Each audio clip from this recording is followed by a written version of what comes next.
Kolega Orliću. Pravo na repliku Boško Obradović. Izvolite. Hvala, predsedavajući.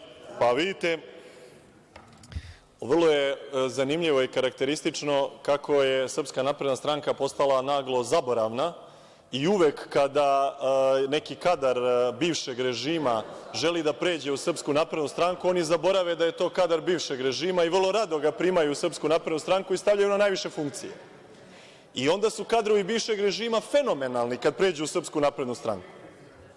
Ali kada ne žele da pređu u Srpsku naprednu stranku i da se prodaju Aleksandru Vučiću, onda ostaju loši kadrovi bivšeg režima.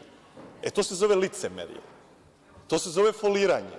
Jer ako je to loš bivši režim, onda su svi kadrovi tog bivšeg režima loši, pa i oni koji su danas u Srpskoj naprednoj stranci kao Goran Vesić i Siniša Mali.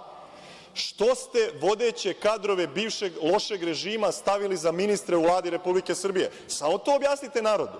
Ili prestanite da pričate o bivšem režimu.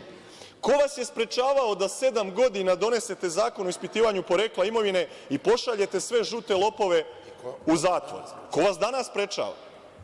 Možda zato što su svi prešli u napredne lopove u Srpsku naprednu stranku i sada ne možete da donosite zakon protiv svojih članova i ministara.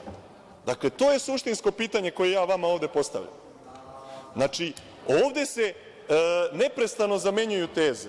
Vi biste da sve optužite Srpski pokret Dveri, koji nikada nije bio na vlasti, nikada nije učestvovao ni u kakvoj vlasti, nije bio član nikakvog DOS-a. Vaši vodeći funkcioneri su bili članovi DOS-a. Pa vidite sa njima ko je i kako upropastio Srbiju u prethodnom periodu. Sigurno nisu Dveri. I to je vaš problem sa Dverima, što ne možete Dverima da nađete nikakvu brljotinu i manu. Zato što Dveri nisu bile na vlasti. I to vas boli. A u vašem okruženju, vrhe vaše vlasti, niz kriminalnih aktivnosti, korupcije i svega drugoga što potiče iz vremena bivšeg režima. Hvala, znači, vi ste bivši režim, vi ste DOS. Hvala, kolega Obradoviću. Povreda